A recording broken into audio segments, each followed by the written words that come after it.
Bonjour, c'est Jules Lavie pour Code Source, le podcast d'actualité du Parisien.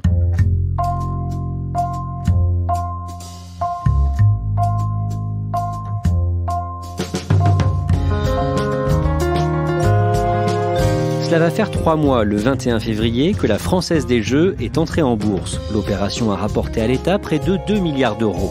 Une privatisation dénoncée par une partie de l'opposition, mais souhaitée par Emmanuel Macron avant même son élection. Pour mieux comprendre l'importance de cette entrée en bourse, Code Source a choisi de vous raconter, depuis le début, l'histoire de la FDJ, une entreprise pas comme les autres. Récit de Mathieu Pelloli et Aurélie Lebel du service économie du Parisien. Qu'on soit joueur ou qu'on ne soit pas joueur, qu'on aime les jeux d'argent ou qu'on n'aime pas les jeux d'argent, en tout cas, on a entendu parler de la Française des Jeux. On la côtoie presque au quotidien quand on va acheter ses cigarettes ou qu'on passe devant l'épicerie du coin. Donc c'est une entreprise que tous les Français connaissent. Donc c'est une entreprise évidemment à part, extraordinaire au sens strict du mot. Coucou!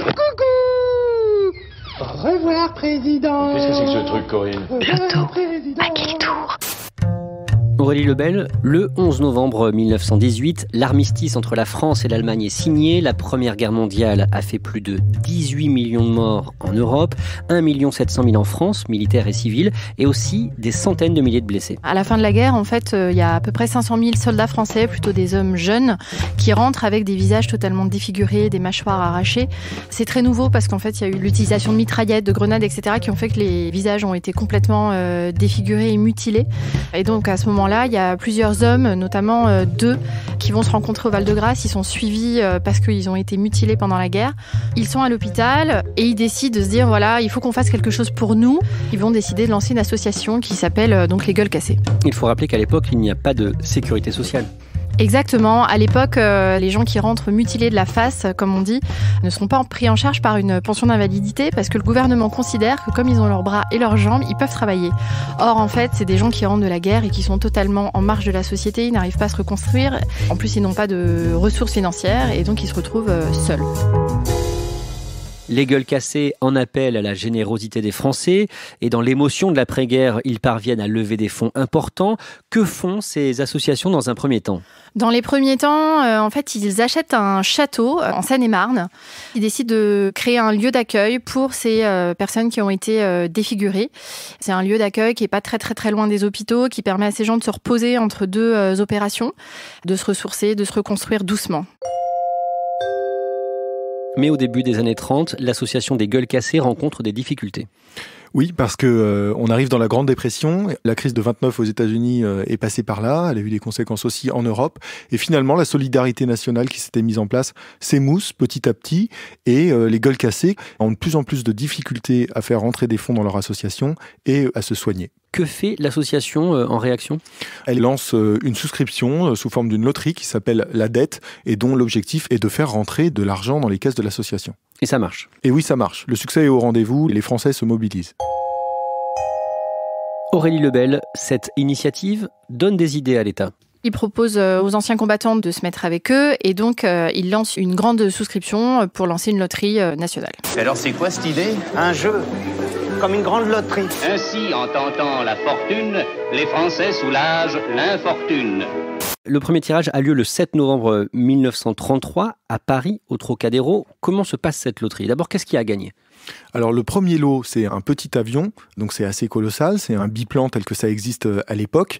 C'est un coiffeur de Tarascon qui va le remporter et le succès va être au rendez-vous. Beaucoup de Français vont souscrire, vont acheter des billets. Néanmoins, il y a un problème qui se pose assez rapidement finalement, c'est que les billets sont chers. Ils valent à peu près 100 francs de l'époque. C'est une somme pour beaucoup de personnes qui ne peuvent pas se permettre de les acquérir. Et là, à nouveau, les associations d'anciens combattants vont jouer un rôle assez déterminant en ayant une idée géniale, c'est de dire on va fractionner ces billets en dixièmes et on va proposer à la vente des dixièmes de ces billets. Cette idée de génie qui est de dire ce billet cher, on le fractionne et on le vend à des prix beaucoup plus accessibles, va aussi permettre le succès qui va venir. Cette première édition de la Loterie nationale est donc un succès. Les fonds permettent de financer l'aide aux Gueules Cassées et cette loterie ne s'arrête pas là. Effectivement, les loteries continuent dans les années qui suivent.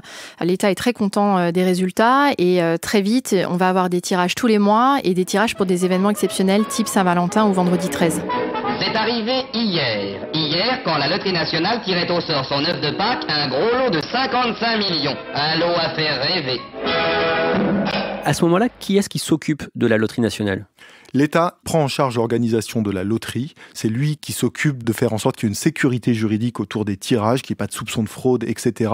Et il fonctionne avec l'appui des associations d'anciens combattants qui, elles, sont là pour justement fractionner les billets, les émettre et puis assurer leur notoriété auprès du grand public. Donc le mécanisme, il est bien rodé. Après la Seconde Guerre mondiale, en 1945, qu'est-ce qui change pour la Loterie Nationale ? Alors, la fin de la Seconde Guerre mondiale en France, elle est aussi synonyme de quelque chose d'extrêmement structurant dans l'histoire du pays, puisque c'est la création de la sécurité sociale.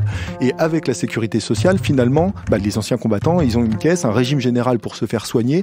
Donc, pourquoi ces gens-là toucheraient-ils de l'argent d'un monopole public, alors que, comme les autres, ils ont accès au régime général ? Les gueules cassées, ils sentent bien qu'il y a une vraie difficulté, et ils essayent de trouver d'autres justifications à leur existence. Et ces justifications, ça va être la création de centres de loisirs, de maisons de retraite, d'actions de solidarité pour des veuves ou pour des invalides de guerre, etc. Ils vont être très actifs dans leur capacité à se réinventer. Aurélie Lebel, à partir des années 50, la Loterie Nationale commence à rencontrer d'autres difficultés. En effet, c'est vraiment le moment où se lance le tiercé, le PMU, en 1952. C'est un succès énorme. Faites vos jeux, marquez vos chevaux, messieurs, dames, pour le tiercé de ce dimanche. Depuis qu'il est né, en 1954, le volume des jeux a connu un essor considérable. Moi, je me demande toujours ce que l'on faisait quand il n'y avait pas le tiercé le dimanche. Le tiercé prend toutes les parts de marché et la Loterie Nationale commence à péricliter. Dans les années 70, la loterie va donc devoir se réinventer. Exactement, c'est le moment où vraiment les gueules cassées vont se dire là maintenant il faut trouver autre chose, il faut qu'on trouve une porte de sortie et une nouvelle solution pour se vendre. Et alors c'est très intéressant, ils vont se réunir à toutes les associations d'anciens combattants, ils vont faire le tour aux États-Unis, en Europe pour voir qu'est-ce qui se fait, qu'est-ce qui se vend bien.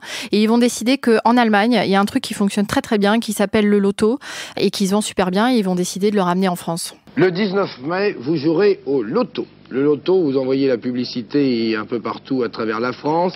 Concrètement, quelle est la différence avec leurs anciennes tombolas ou loteries ? Jusqu'ici, en fait, on achetait un ticket qui avait déjà un numéro et s'il était tiré au sort, on gagnait. Là, la personne peut choisir ses numéros et en fonction du tirage, si elle gagne, elle a choisi elle-même ses numéros et ça change les choses. Un nouveau jeu avec au bout du compte l'espoir de l'argent, toujours l'argent. Et si cet espoir est déçu, il restera le plaisir de la participation. Un énorme espoir par quinzaine, ce n'est quand même pas énorme. Dans les années 80, les associations d'anciens combattants continuent de jouer un rôle important dans la Loterie Nationale.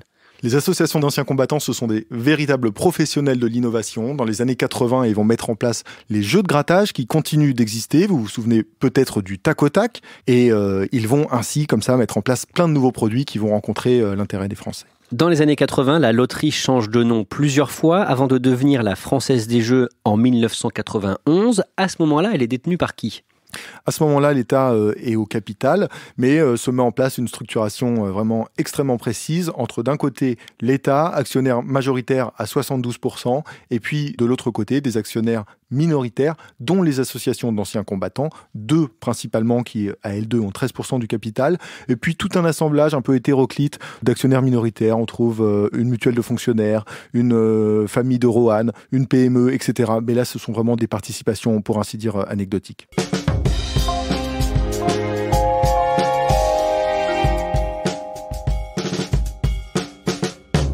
En 2014, Emmanuel Macron devient ministre de l'économie sous la présidence de François Hollande et il envisage de privatiser la Française des Jeux. Voilà, c'est un souhait qu'il a depuis longtemps, semble-t-il. Et lorsqu'il arrive à Bercy, très vite, il parle à son cabinet et puis aux hauts fonctionnaires de l'époque d'un projet de privatisation de la Française des Jeux, corrélé avec un projet de privatisation d'ADP, Aéroport de Paris. Et alors pourquoi est-ce qu'il veut faire ça ? Parce qu'Emmanuel Macron, sa conviction, c'est que l'argent immobilisé au sein de la Française des Jeux n'est pas vraiment utile à l'économie française. Et lui, ce qu'il souhaite, c'est redynamiser tout ça, dépoussiérer les participations de l'État.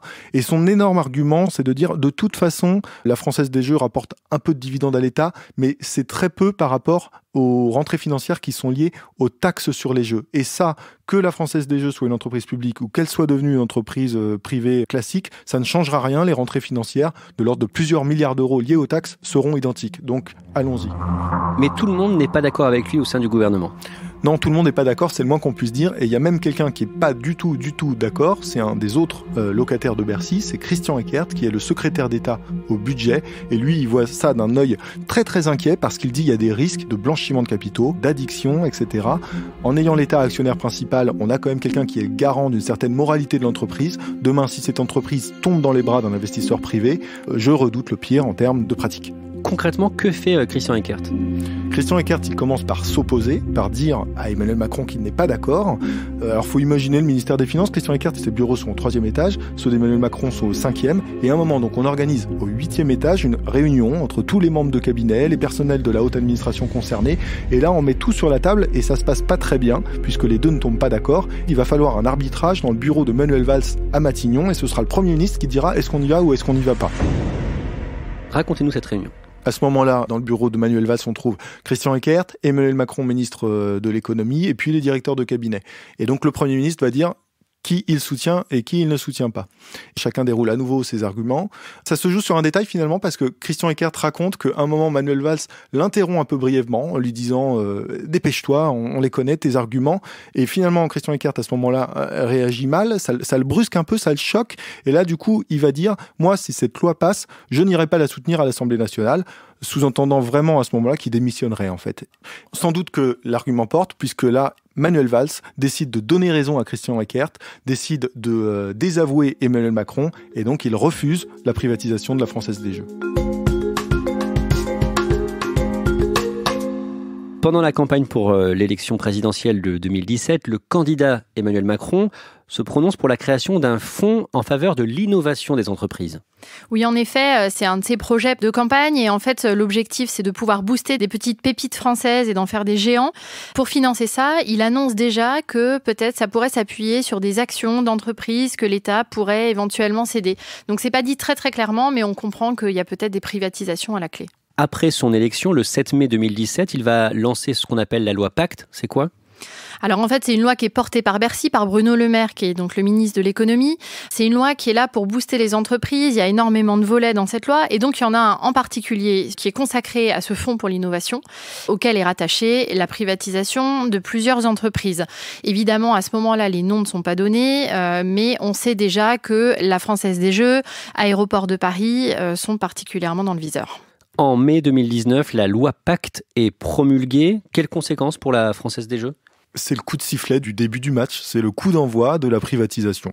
Et vraiment là, dès ce moment-là, la privatisation de la Française des Jeux est sur les rails ? Oui, c'est-à-dire que derrière, il va y avoir un travail technique là, qui va concerner tant la haute administration que l'autorité des marchés financiers, etc., pour introduire d'un coup cette entreprise en bourse. Mais le dispositif législatif qui était indispensable pour le faire, ça y est acté. Les matins de France Culture, 7h-9h, Guillaume Erner. L'État français est en passe de céder l'un de ses bijoux de famille, la Française des Jeux. L'entrée de la FDJ à la Bourse de Paris, elle est fixée au 21 novembre, mais... À ce moment-là, beaucoup de Français s'inquiètent de cette mesure. Que disent d'abord les anciens combattants ? Il y a encore des associations d'anciens combattants dans le capital de la Française des Jeux, et vous les avez rencontrés, Mathieu Pelloli. Ils sont extrêmement inquiets, ils sont le pied sur le frein, notamment l'amiral Lacaille. C'est un personnage qu'on avait eu la chance de rencontrer. C'est l'ancien commandant du Foudroyant, et donc il pilotait la force de dissuasion nucléaire en mer, quelqu'un d'extrêmement compétent. Et lui, sa grande inquiétude, c'était de dire on ne sait pas demain qui va acheter les fameuses parts dont l'État va se délester. Et si on tombe sur un actionnaire pas bien intentionné, peut-être qu'on pourra avoir déjà des dividendes moins généreux qui nous servent à financer toutes les actions qu'on a pu énumérer plus tôt. Et donc il avait une expression qui était assez forte, tous les croque-morts vont se précipiter sur la FDJ, c'est-à-dire qu'il avait l'impression que cette entreprise, si importante pour la solidarité nationale, allait tout d'un coup être convoitée par des gens mal intentionnés qui allaient la dépecer. Aurélie Lebel, dans la classe politique, il y a des opposants à gauche, mais aussi à droite. Évidemment, l'opposition se précipite pour dire on vend les bijoux de famille, c'est une très mauvaise décision, c'est une entreprise que tout le monde aime et qui appartient à l'histoire de la France. Et là, on décide de la vendre pour avoir du cash flow et c'est pas possible. La Française des Jeux lance la promotion de cette privatisation à venir et fait le tour des grandes villes de France. Vous avez assisté à l'un de ces événements. On appelle ça des roadshows, donc auxquels participe le PDG ou la PDG, en l'occurrence pour la FDJ, même si elle a un prénom masculin, Stéphane Pallez. Donc Stéphane Pallez, elle était à l'étranger, elle était en train de faire un roadshow auprès des grands fonds d'investissement, des investisseurs qui allaient vraiment mobiliser beaucoup de capital pour investir. Et puis son numéro 2, il a fait un roadshow dans l'Hexagone, à Lyon, à Lille, à Strasbourg, à Paris. Et donc là, l'objectif, c'est de séduire des petits investisseurs qui vont mettre de l'argent pour entrer au capital. Et donc on se retrouve confronté à des Français qui posent des questions, certains extrêmement techniques, d'autres extrêmement naïves. Moi, je me souviens d'une question qui était rigolote. C'était, je pense que c'était d'ailleurs plus par provocation, mais quelqu'un qui avait demandé est-ce que les dividendes, vous les verserez en euros ou en tickets de grattage, par exemple. Et à l'époque aussi, beaucoup de gens étaient très intéressés par le dividende, somme que vous rapporte une action dont vous êtes propriétaire, qui était autour de 64 centimes. Aurélie Lebel, à la mi-octobre, une date est annoncée pour la privatisation de la Française des Jeux. Ce sera le 7 novembre. Là, que se passe-t-il dans les semaines qui suivent ? Bruno Le Maire fait un peu la tournée des médias et l'objectif, c'est d'essayer de rendre cette privatisation populaire. On a bien compris jusqu'ici que c'était compliqué de la rendre populaire. Et donc l'idée, c'est de dire, la privatisation va être ouverte à la souscription publique, c'est-à-dire que les Français vont pouvoir acheter des actions et il y aura un prix d'entrée qui sera pas très très excessif. Il dessine un petit peu la manière dont tout ça va se passer. Une vraie campagne de com'. Exactement.